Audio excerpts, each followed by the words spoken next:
How do you spell the word meaning someone that's obsessed with the Shatter Me series? M-E. Fail. This is a video that I've wanted to do for the longest time, but I knew I'd have to save it for a day when my fangirl was a-okay.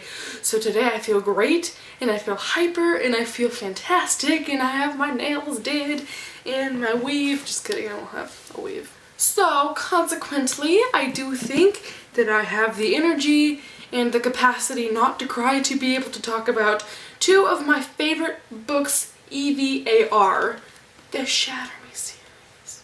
I love you. Deep breath out. This book, basically, if you haven't read the book, I would recommend leaving. If you're still here, that means you've read Shatter Me, right? We can be best friends. I don't think you understand. The first time that, okay, I was holding Shatter Me in class one day, and a guy turned around in his chair and said, I've read that book. To this day, we are best friends. That is how much I attacked him with, oh my gosh, are you serious? Do you want to get married, please? And if you even mention this book, there is me jumping up and down, screaming, being like, I love that book! So my mom is probably thinking I'm crazy right now, and I don't even care because this is something I really like. And I really don't have anything to say about the first book because most of the foreshadowing and questions that have been answered in the first book actually are answered in the second one. So I'm just... okay, I'm gonna have to start out with the first thing that comes to my mind, which is, if Brendan's dead right now, I'm not gonna be okay. I wrote a letter to Tahara the first time I met her saying, please, please, please, please, please, please, please, please, please, please, please, please have Brendan be okay. And I don't know why he's such a big deal to me, but I think the whole book of, well, not the whole book, but whenever he's in scenes in Shatter Me and Unravel Me, he's so nice, he's so cute, he's so witty, but I think what did it was that one scene when they're in the lunchroom or whatever, and they're all sitting together, and then Kenji is looking at Brendan, and he says, don't think about it, man, you have no chance. And then Brendan, it's like Brendan suddenly has somewhere to be. My heart melted, shattered, unraveled, ignited. Okay, we don't know what the third book title is going to be because I'm filming this before Thursday whenever the third book title comes out. So possibly it's going to be called Ignite Me. That's my biggest guess, but what was talking about, right, Brendan? Oh my gosh, Brendan. Then whenever he disappeared, no. Literally, no. I don't know why I'm so emotionally invested in that character, but I could probably care less about Winston. His power was kind of lame. I don't... Brendan. Sweet low. If he's actually dead, that's gonna break my heart. I'm being completely honest right now. I don't like thinking about that because it does make me pretty upset. So let's not talk about that. Next subject. We can talk about how physically painful it is for Adam to be struggling. I'm gonna cry, actually. Okay. So, whenever Juliet and Adam... Okay, assuming you've read Unravel Me. If you haven't read Unravel Me, please get out, because I'm about to tell you the hugest spoiler in the whole book. Well, the, like, second or third hugest spoiler. Anyway, whenever Adam confesses, like, I can't touch you, I've got the thing, I want to go to bed, I'm so depressed now. Actually, I saw that spoiler before the book had come out because we all know that people spoiled Unravel Me and that's why they're not doing arcs for the third one. So I found a review where they spoiled some things and was very, very upset. Even before the book came out, I was so mad. I was like, of course Adam can't touch her. Of course this love gets torn apart. So, as if that wasn't bad enough, there are so many scenes in the book where Adam is just begging her to make things right. And I'm like, yes, Adam, we can do things for you. You can work out. Then Juliet gives up and it makes me so sad. Oh my gosh, I need to calm down and talk in a normal toned voice. I think what all makes it even more worse is that Adam gets one little crappy power where it's like, I can deflect yours, but it's sometimes faulty. And Warner gets like, I can feel what you're feeling, I can absorb powers, I can be a transmitter. And it's like, why does he get one crappy power and this guy gets like everything else? That is not fair. I think Tahara subconsciously prefers Warner, to be completely fair. Now let's talk about the worst part of the... Oh, I don't want to talk about this, but I have to. Chapter 62. Now, I have explained this once before. I'm not sure if the video will be up before or after this, so I'll just explain it again. The first time I read chapter 62, I was in class, so obviously I couldn't be like,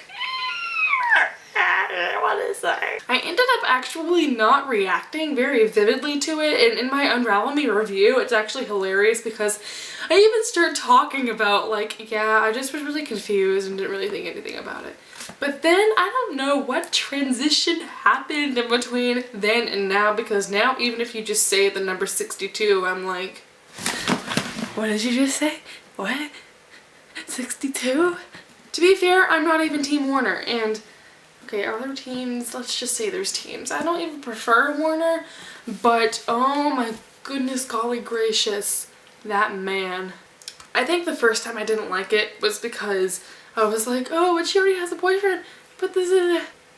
In a way, I give Juliet credit for doing what she does, because for 17 years, no one has said I love you. She's probably never been told I love you. And so for one guy to say it, but for two guys to say it, if that was me, I would probably make out with Warner too, if he was like, you're destroying me. He went, it's like 5 pages of him being like, I love you so much. That's the deepest like love confession I have ever experienced. And I think once I started rereading it and actually like taking in the words physically into my brain and letting my brain absorb them this time, I was so like, not flattered, amazed. I just, how can one character be so perfect yet be so like disgustingly violent and rude? I think I'd have less of a problem with him if he wasn't a vicious killer and liked Adam and got along with everyone and wasn't so cocky and didn't have dimples and didn't have beautiful green eyes and didn't memorize her journal. Ooh, can we talk about that? Rude. I read Destroy Me a while ago, so I don't really remember that much. Was it October? Yeah, it was October 2nd Destroy Me came out, and I haven't reread it ever. But I know he memorized her journal, and that broke my heart. Even Adam had the kindness to be like, no, it's yours, I'll just take it for you and put it. He went through the whole thing. He didn't just read it, he memorized it. That's just a little bit creepy. How would you, okay, some people might be like, but it's so cute and he understands what she's going through now. How would you feel if someone took your diary, your theoretical diary, you may not own a diary, but if someone took that diary that catalogs every intimate thought of yours, like even suicidal thoughts, not just read it, memorized it. Do you understand what I'm picking at now? That's creepy, intrusive, and then whenever she asked him to stop, he wouldn't. So I can't forgive him for that. I'll probably forgive him the next time they make out, but you know. I probably can't find anything else to talk about that wouldn't make me cry, so now we can talk about excitement for book 3. This is gonna be really fun to watch again whenever after I see the cover and title that's coming out on Thursday. I'm so excited.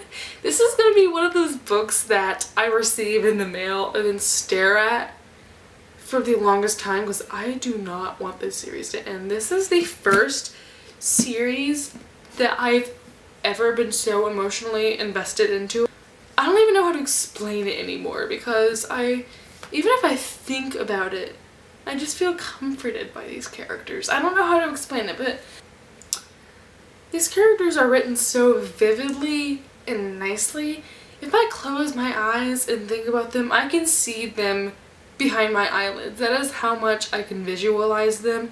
That is how real they are to me, and that kind of terrifies me a little bit, because if someone's talking about Warner, immediately I can see a broad picture of this man, and it's a little bit creepy, but also like really comforting, because I don't know if you do this is kind of embarrassing, but I'm gonna talk about it anyway.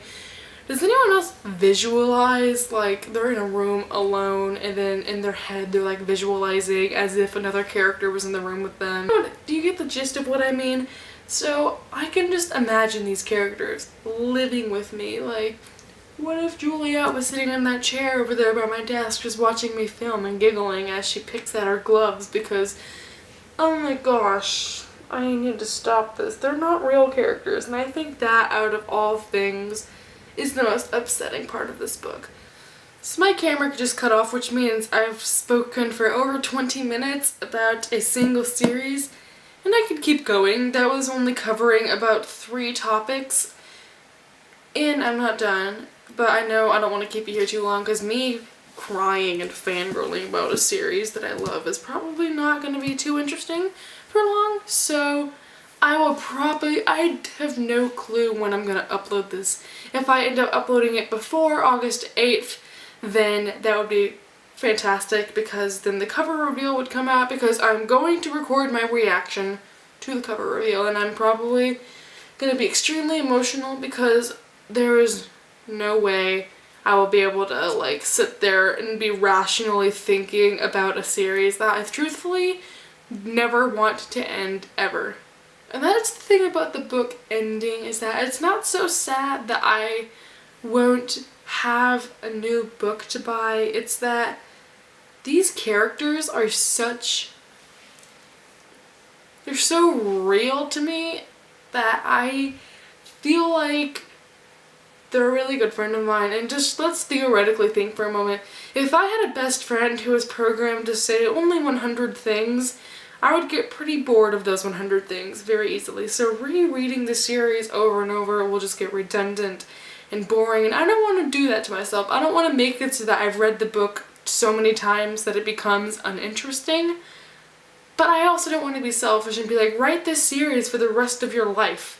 So I think it's just going to take time before and after the 3rd book coming out for me to be able to accept that life stops eventually, even for fictional characters. So on that kind of sad note, and also kind of hopeful note a little bit way, I don't know, let's just depart, because I've been speaking about this for entirely too long. So thank you for watching. If you've read Shatter Me and or Unravel Me, which I hope you have if you're still here this long, do comment. I will probably instantly become your best friend. That's not exaggerating. Honestly, amazing series. I could not wait for the 3rd one. Actually, I could, because I don't want it to end.